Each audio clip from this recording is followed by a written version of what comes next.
کمال دین کسے کہتے ہیں؟ توجہ فرمائیے گا، دین کا کمال کسے کہتے ہیں؟ دین فقط دین نہیں، دین کے کمال کی طرف ہمیں جانا چاہیے۔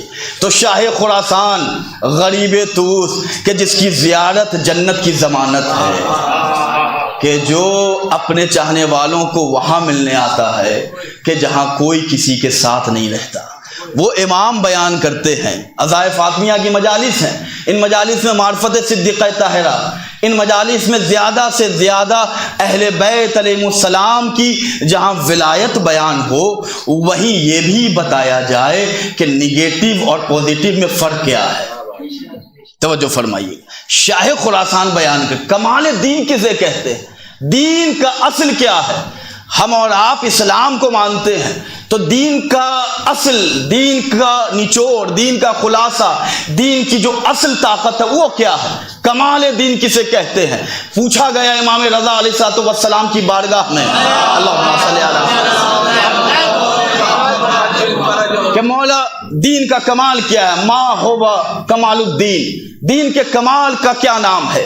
تو امام بیان کرتے ہیں، آپ امام کی اس حدیث کو دیکھیں، امام بیان کرتے ہیں کہ کمال الدین ولایتنا، دین کا کمال ہماری ولایت ہے، والبراءۃ من عدونا، دین کا کمال جہاں علی کی ولایت ہے وہیں فاطمہ کے دشمنوں سے اظہار برات ہے، یہ دین کا کمال ہے۔ اس کے بعد ہم اور آپ آج بیٹھے ہوئے ہیں، کون نہیں چاہتا ہم میں کہ ہم رسول کی مدد کریں؟ کون نہیں چاہتا ہم میں کہ ہم بطول کے مددگار بن جائیں؟ کون نہیں چاہتا ہم میں کہ ہم وقت کے امام کے ناصر بن جائیں؟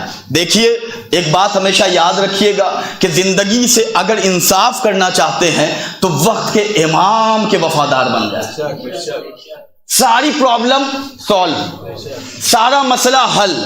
یہ ایسا دین کا پیغام ہے۔ ہمارے یہاں پرابلم یہ ہے کہ ہمیں جس مرکز کی طرف جانا چاہیے تھا اس مرکز سے ہم یو ٹرن لے کے کہیں اور جا رہے ہیں۔ میں آپ کی خدمت میں بیان کروں، مصائب نہیں پڑھ رہا ہوں لیکن ایک جملہ ہے مقتل کا۔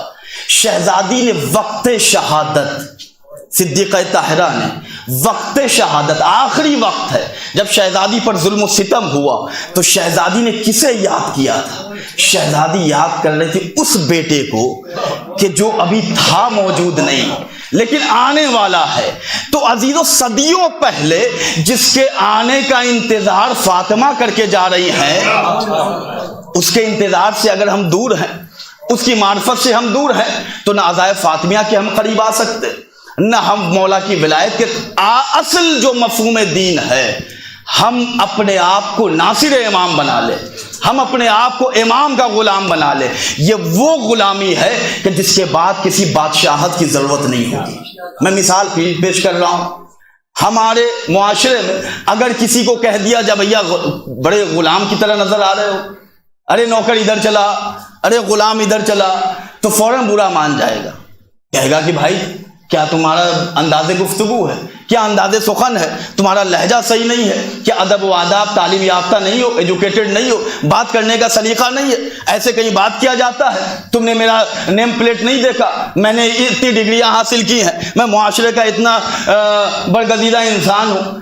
تو کسی کو بھی اگر ان چھوٹے جملوں سے خطاب کیا جائے، نوکر، غلام، تو برا مان جائے گا، لیکن ذرا سا اس میں اضافت کر دیجئے، کتنا پیارا انسان ہے، ارے وہ دیکھو غلام علی جا رہا ہے، ارے وہ دیکھو حسین کا نوکر جا رہا ہے، ارے وہ دیکھو فاطمہ کا غلام جا رہا ہے، ارے وہ دیکھو سیدہ کی کنیز جا رہی ہے، تو عزیزو یہاں پہ کوئی برا نہیں مانے گا، یہاں پہ کسی کو تکلیف نہیں ہوگی، بلکہ عزتوں میں اضافہ محسوس کرے گا، سر اٹھا کے کہے گا یہ تو فخر کی بات ہے، یہ تو سربلندی کی بات ہے۔ اصل جو جملہ پہنچانا ہے وہ تو اب پہنچانا ہے کہ ذرا عقل کے تاج محل کے دروازے کو کھولیے، فاطمہ کی محبت کی ولایت کی جو ہوا آئے گی اسے محسوس کیجئے۔ جو فاطمہ، جو علی، جو حسین، جو اہل بیت چھوٹے لفظوں کو اپنے سے منسوب کر کے اتنا وقار عطا کر دیتے ہیں، اگر ہم ان سے منسوب ہو جائیں تو ہمیں کتنی عزت ملے گی۔ صلوات پڑھو محمد و آل محمد علیہ السلام۔